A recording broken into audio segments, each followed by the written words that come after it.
옆 사람에게 인사합시다. 주님께서 마음을 아십니다. 손도 좀 잡아주시고요. 누군가가 내 마음을 알아줄 때 위로받을 수가 있죠. 우리가 인생을 살다 보면 여러 가지에 힘들고 어렵고 답답하고 억울하고 혹은 사랑하는 이를 떠나보내는 이런 아픔들을 겪게 됩니다. 떠나가는 사람 그렇지만 남아있는 이들에게는 더 큰 아픔과 고통이라고 말할 수가 있습니다. 본문에서 예수 그리스도께서는 이제 곧 며칠 후면 제자들과 이별해야 되는 그런 때를 앞두고 제자들에게 위로하는 말씀을 주신 것이 오늘 본문의 말씀입니다. 제자들과 더불어서 만찬을 지낸 이후에 겟세마네 동산에서 기도하시다가 체포되어 겟세마네 동산에서부터 갈보리 언덕에까지 십자가를 지고 끌려가서 예수께서 대속의 죽음을 죽으시는 이런 사건을 앞에 놓고 이제 곧 제자들과 이별해야 될, 주님은 하나님의 뜻을 따라 그 길을 걸어가지만 남아있는 제자들에게는 큰 혼란과 아픔과 고통이 될 것을 아시고 예수께서 위로로 주신 말씀이 오늘 본문의 말씀이 됩니다. 너희는 마음에 근심하지 말라. 하나님을 믿으니 또 나를 믿어라. 이 믿음이 그 모든 상황 속에서 그들의 위로가 되고 힘이 되고 그들의 삶을 세울 수 있는 능력이 되는 것을 말씀해 주고 있는 것입니다. 예수께서는 자기 자신에게 다가오는 그 고통에는 관심하지 않고 예수님과 이별함으로 상하게 될 그 제자들의 마음을 위로하고 계시고 그들의 삶에 관심을 기울이시는 모습을 보게 되는 것입니다. 요한복음 13장 1절에는 예수께서 세상에 있는 자기 사람들을 사랑하시되 끝까지 사랑하시니라 그렇게 말씀을 했습니다.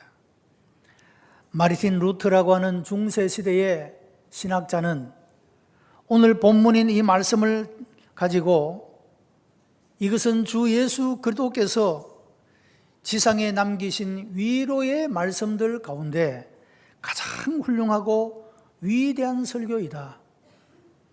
이 세상의 재물을 다 가지고도 살 수 없는 보물이요 보화다. 그렇게 감격했습니다. 예수님은 이런 본문의 말씀으로 다락방에서 제자들에게 위로를 주었으며 오늘날의 우리에게도 위로를 주시고 계십니다. 사람이 이 세상에 살면서 불가항력적인, 사람이 힘으로 할 수 없는 그런 어려운 문제를 만나는 상황에서 아무도 위로해 줄 수 없는 그런 일들을 만나게 될 때 그때에도 하나님의 말씀은 우리들에게 소망이 되고 위로가 되고 능력이 되는 줄로 믿습니다. 믿음은 하나님의 위로를 얻게 합니다. 제자들이 주께서 이렇게 말씀하신 것을 들었을 때 그들은 근심하는 마음을 가졌습니다. 3년 동안이나 주님을 따랐던 제자들이 예수님과 이별을 해야 된다니 그 사실을 앞에 놓고 너무도 가슴 아파했습니다. 왜 제자들이 주님과의 이별의 문제에 대해서 이토록 흔들리고 동요하고 방황하는 그런 모습을 가지게 되었을까? 그것은 예수 그리스도에 대한 믿음이 부족했기 때문이라고 하는 것입니다. 이런 만일의 성도가 근심과 불안과 걱정, 불평과 원망에 빠져 있다고 한다면 여러 가지 상황적인 설명을 할 수 있겠지만 근본적으로는 예수 그리스도에 대한 믿음이 부족하기 때문이라는 사실입니다. 왜냐하면 주께서는 우리들의 모든 상황에 대하여 위로하여 주시고 권면하여 주시고 우리를 도우시고 우리 가운데 역사해 주시는 분이시기 때문에 그렇습니다. 그 주님께 대한 믿음이, 그 주님에 대한 신뢰가 없기 때문에 사람들은 불안해하고 걱정하고 염려하고 근심하게 된다라고 하는 것입니다. 자, 그래서 오늘의 이 말씀은 주님께서 그를 신뢰하는 것이 사람들의 삶에 있어서 얼마나 중요한 것인가를 말씀해 주고 있는 것입니다. 우리가 무엇을 믿어야 할까요? 첫째는 우리 주님께서 우리의 삶 가운데 언제나 어디서나 임재하여 계신다, 함께 하신다, 이 사실을 믿어야 합니다. 예수님은 자신을 하나님과 동등한 위치에서 하나님을 믿으니 또 나를 믿어라, 그렇게 말씀했습니다.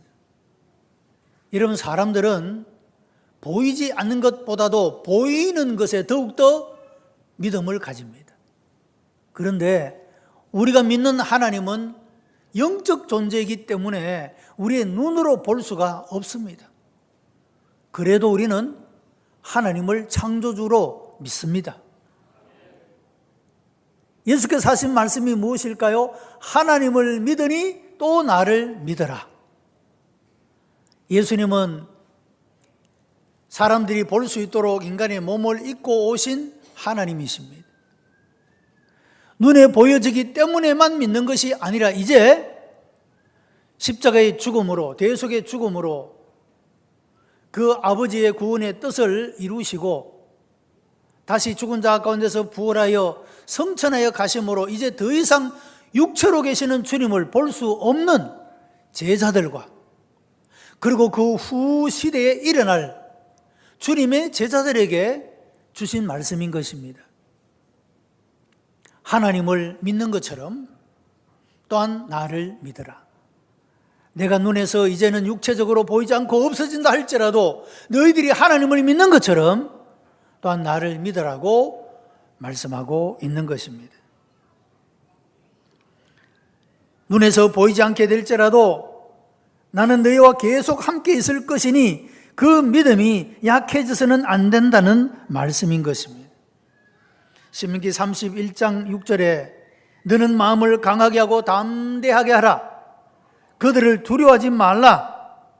내 하나님 여호와 그가 너희와 함께 행하실 것임이라. 반드시 너를 떠나지 아니하며 버리지 아니하리라 말씀했습니다.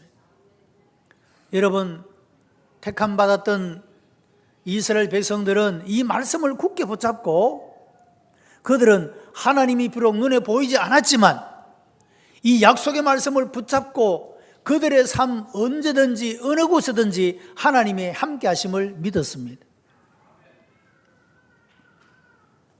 그들처럼 예수께서 비록 몸으로는 제자들을 떠나고 없을지라도 자기를 신뢰하라고 제자들에게 권면하고 있는 것입니다. 여러분, 제자들의 신앙을 잘 보여주는 제자들의 신앙의 태도가 도마의 말에서 우리가 발견할 수가 있습니다. 예수께서 도마에게 손의 못자국을 보여주시며 옆구리의 상처를 보여주시며 너는 나를 본고로 믿느냐? 보지 못하고 믿는 자들은 복되도다, 그렇게 말씀했습니다. 여러분, 부활하신 주께서 제자들이 있는 곳에 나타나셨습니다. 제자들이 다 부활하신 주님을 바라보고 너무도 감동했습니다.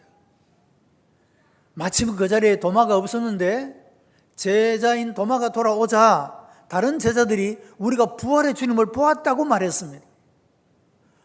한둘이 아니고 나머지 모든 제자가 다 보았다고 했습니다. 그때 도마의 반응이 무엇입니까? 나는 못 믿는다. 내가 보지 않았으니 못 믿는다라고 반응을 보였습니다. 예수께서 이 말을 들으셨습니다. 그리고 다시 도마가 있는 그 자리에 이 부활하신 주께서 다시 나타나셨습니다. 그리고 하신 말씀이 이 말씀입니다. 도마야, 내가 본고로 믿느냐? 보지 않고 믿는 자가 더 복되도다. 그렇게 말씀하신 것입니다. 여러분, 예수 그리스도를 육체적으로 보고 믿는 사람보다도 보지 않고도 믿는 사람이 더 복되다고 하신 것입니다. 그런 의미에서 우리는 더 복된 사람인 줄로 믿습니다. 보지 않아도 믿을 수 있는 사람, 여러분, 그것이 진정한 믿음이 아니겠습니까? 영적인 임재를 믿는 것이 눈에 보이는 그의 몸과 함께 있는 것보다 훨씬 더 중요하다는 사실을 예수께서 그들로 하여금 알게 하여 주신 것입니다. 나중에 베드로는 예수께서 말씀하신 이 진리를 깨닫고 베드로전서 1장 8절에서 이렇게 말합니다. 예수를 너희가 보지 못하였으나 사랑하는도다. 이제도 보지 못하나 믿고 말할 수 없는 영광스러운 즐거움으로 기뻐하니. 여러분, 베드로가 복음의 확신 가운데 서서 하나님을 모르는 사람, 예수 그리스도를 믿지 않는 사람들을 향하여 복음을 선포하고 그들이 예수 그리스도를 구주로 영접하고 믿을 때 너희들이 예수님을 보지 못해서나 사랑하는도다. 여러분, 제자들의 시대에는 예수님을 육체로 계신 그 주님을 볼 수 있었으나 그 후대의 사람들은 예수님이 육체로 계신 것을 보지 못했습니다. 그러나 믿고 사랑했다라고 말씀하고 있는 것입니다. 우리는 이 세상을 살아가는 동안에 갈등과 실망과 고통을 안고 살아가고 비극과 시련을 당하기도 합니다. 그때 우리는 하나님의 존재에 대해서 의심하기도 합니다. 정말로 하나님이 계시는 것입니까? 나에게 말씀 좀 해주십시오. 여러분, 우리가 그런 태도를 보일 때가 얼마나 많습니까? 그러나 분명한 것은 하나님이 보이지 않지만 그분의 존재는 확실하고 우리가 하나님이 안 계시는 것처럼 느껴지는 그때에도 하나님은 우리의 삶의 현장 가운데 함께 계시다는 사실을 믿으시기 바랍니다. 제자들에게 주신 첫 번째 위로의 말씀은 주님의 임재, 어느 곳에서나 언제든지 나는 너희와 함께 있다, 이것을 믿어야 한다라고 말씀하고 있는 것입니다. 두 번째는 주님의 약속들을 신뢰해야 합니다. 주님은 위로의 말씀과 더불어 약속의 말씀을 주셨습니다. 2절 말씀에 내 아버지의 집에 거할 곳이 많도다.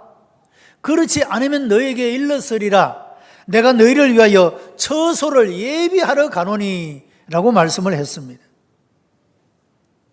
여러분, 예수님께서 그와 함께 천국에서 영원히 살기를 바라는 이 제자들의 소망이 결코 헛되지 않음을 제자들에게 확신시켜주는 말씀인 것입니다.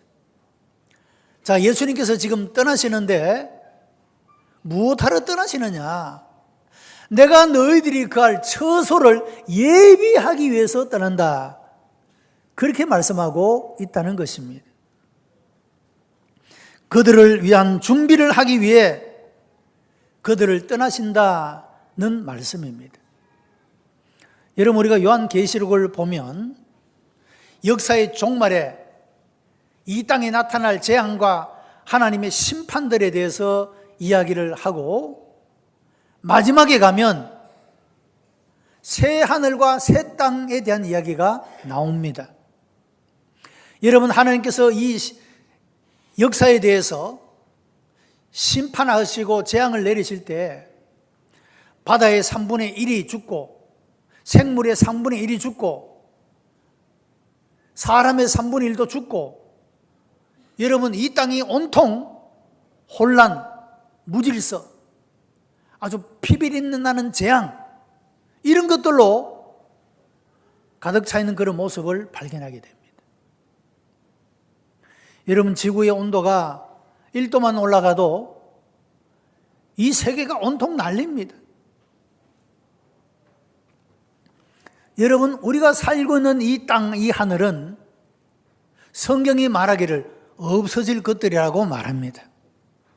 땅도 다시 있지 아니하고 바다도 다시 있지 아니하고 우리의 이 하늘도 다시 있지 아니하니라. 하나님께서는 새 하늘과 새 땅을 예비하고 우리에게 주신다고 말씀하고 있습니다.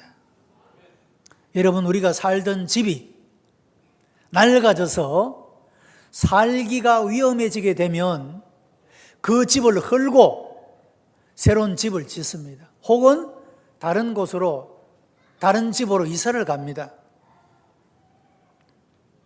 우리가 살고 있는 이 땅, 이 하늘은 시간이 지나갈수록 낡아집니다. 못 쓰게 되는 것입니다. 여러분, 요즘에 사람들이 우주에 대해서 관심을 기울입니다.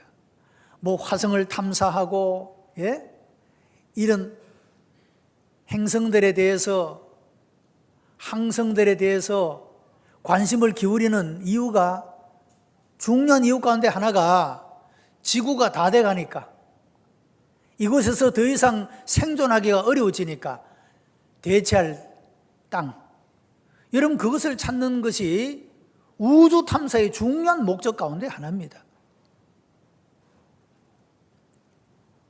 케플러 행성과 케플러 항성을 발견했다. 그것들이 이 지구의 환경과 너무 유사해서 사람이 살기에 딱 좋은 곳이 아닐까, 그런 기대를 가지기도 합니다. 그런데 여러분, 하나님은 그곳일지도 알지 못하지만 우리를 위하여 처소를 예비하고 계시는 줄로 믿습니다. 이 땅이 못 쓰게 되어서 이 땅과 하늘이 다 없어질 그때에도 하나님은 다시 우리가 생존을 이어갈, 우리의 영원한 삶을 이어갈 새 하늘과 새 땅을 주신다고 말씀하고 있는 것입니다. 그리고 그 새 하늘과 새 땅을 예수께서 말씀하시기를 내 아버지의 집이다, 그렇게 말씀을 하고 있습니다. 내 아버지 집에는 거할 곳이 많도다. 내가 너희를 위하여 처소를 예배하러 간다, 그렇게 말씀을 합니다. 여러분, 천국이라는 표현이 하나님의 나라,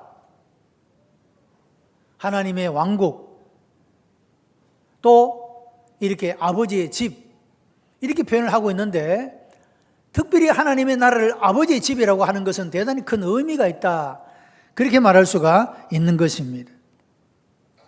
여러분, 우리가 이 땅에서 살고 있는 삶은 나그네의 삶과 같습니다. 많은 사람들이 여행을 즐거워합니다.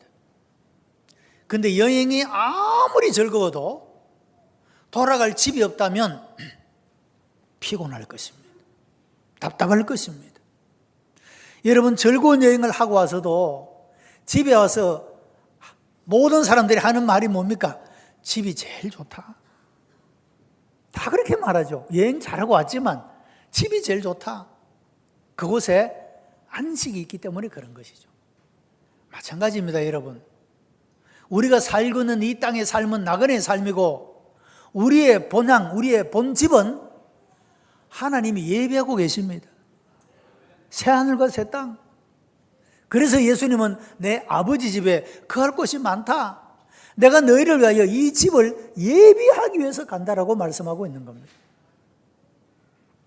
여러분, 이때 도마가 질문을 합니다. 우리가 그 길을 알지 못하는데 어떻게 우리가 그곳에 갑니까? 당연한 질문입니다. 그런데 예수께서는 이렇게 대답하셨죠?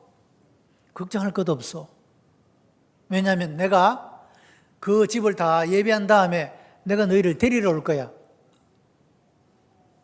우리가 그 길을 어떻게 찾아갈지 알지 못하지만 염려할 것이 없는 것은 주께서 우리를 데리러 온다 하셨으니까 걱정할 것이 없다 그 말씀이죠. 여러분, 사람이 단칸방에 살다가 그래도 2칸짜리 월세방이라도 살면 기분 좋아합니다. 월세방에 살던 사람이 전세방이라도 들어가면 너무 든든해합니다. 그 사람이 자기 집을 가져보세요. 비록 평수가 작아도 얼마나 든든함을 가지는 것 아니겠습니까? 여러분, 우리에게는 우리 주께서 예비하신 아버지의 집이 있습니다. 우리는 모두가 그곳에 들어가게 됩니다. 예수께서 떠나시는 것이 마음 아파했던 이 제자들에게 주께서는 이 언약의 말씀들로 위로해 주시고 있다는 것입니다. 요한은 계시록 21장 4절에서 모든 눈물을 그 눈에서 씻기심에 다시 사망이 없고 애통하는 것이나 곡하는 것이나 아픈 것이 다시 있지 아니하리니 처음 것들이 다 지나갔음이라 말씀했습니다. 여러분, 그 집에서 아버지 되시는 하나님이 우리를 가슴에 안고 우리가 이 땅에서 억울해서 아파서 답답해서 힘들어서 그 흘린 눈물들을 다 닦아주신다고 말씀하고 있습니다. 이 아버지의 집을 예수께서 제자들을 떠나시면서 약속하고 있는 것입니다.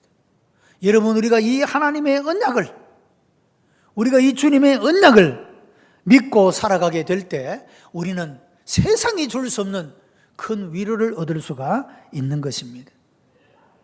예수님은 반드시 다시 오십니다. 다시 오셔서 우리를 그 하나님의 나라로 인도해 가실 것입니다. 세 번째는 예수님의 인격을 신뢰해야 합니다. 도마는 주여 어디로 가시는지 우리가 알지 못하거늘 그 길을 어찌 알겠사옵나이까? 예수께서는 내가 곧 길이요 진리요 생명이니 나로 말미암지 않고는 아버지께로 올 자가 없느니라고 말씀했습니다. 여러분, 예수님이 길입니다. 예수님이 진리요, 예수님이 생명입니다. 예수님에게 붙어 있으면 그 길을 알지 못해도 걱정할 것이 없다 그 말씀입니다.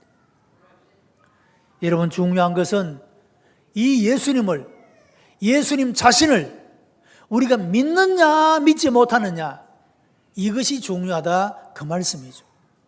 우리가 예수님의 인격을 믿어야 예수께서 말씀하시고 언약하신 것을 믿을 수가 있고 예수께서 말씀하시는 그 모든 말씀들을 믿을 수가 있는 겁니다.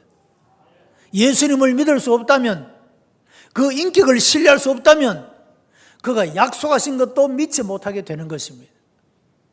그래서 우리가 주님의 임재를 믿을 뿐만 아니라 주님의 약속을 믿고 주님의 인격을 믿는 이 믿음 안에서 우리 인생의 걸음을 걸어가게 될 때 세상이 주지 못하는 위로를 얻고 세상에서 발견할 수 없는 소망을 발견하게 되고 세상에서 얻지 못할 담대함과 힘을 얻을 수가 있는 것입니다. 사랑하는 성도 여러분, 광야와 같은 이 땅을 살아가는 우리들이 이 땅에서 무엇을 믿고 살 것인가? 언제나 어디서나 나와 함께 하시는 주님의 임재를 믿고 오늘 이 예배의 자리에 우리와 함께 하시고 우리를 아시고 우리를 위로하시고 우리에게 용기와 담대함을 주시고 소망을 주시는 그 하나님의 임재를 믿고 말씀을 통하여 우리들에게 언약하신 것을 믿고 주님의 인격을 믿음으로 말미암아 여러분의 삶들이 더욱더 굳세어지고 아름답고 풍성한 이런 삶을 살아가는 복된 하나님의 백성들이 다 되시기를 주님의 이름으로 축복합니다. 기도하십시다. 은혜가 풍성한 하나님, 감사와 찬송과 영광을 하나님 앞에 올려드립니다. 우리를 사랑하시어 하나님의 자녀를 삼으시고 이 언약의 말씀을 붙잡고 주님을 믿으며 살아갈 수 있도록 인도하신 아버지의 은혜를 감사드리옵나이다. 아버지의 집에서 영생 복락을 누리는 소망을 가지고 나그네와 같은 이 땅 가운데서 언제나 우리와 함께 하시는 주님을 믿고 주님의 그 약속들을 붙잡고 살아가는 하나님의 사람들이 다 되게 역사하여 주옵소서. 오늘도 주님 앞에 나올 때 아픈 육체들, 상한 마음들, 무겁고 힘든 것들, 억울한 것들 다 주님 앞에 내어놓습니다. 이 모든 멍에를 벗으려고 주님 앞에 나와사오니 주께서 이 시간 역사하여 주시어 이곳에 임재하시고 역사하시는 주님의 은혜를 보게 하여 주시옵소서. 예수 그리스도의 이름으로 기도드리옵나이다. 아멘.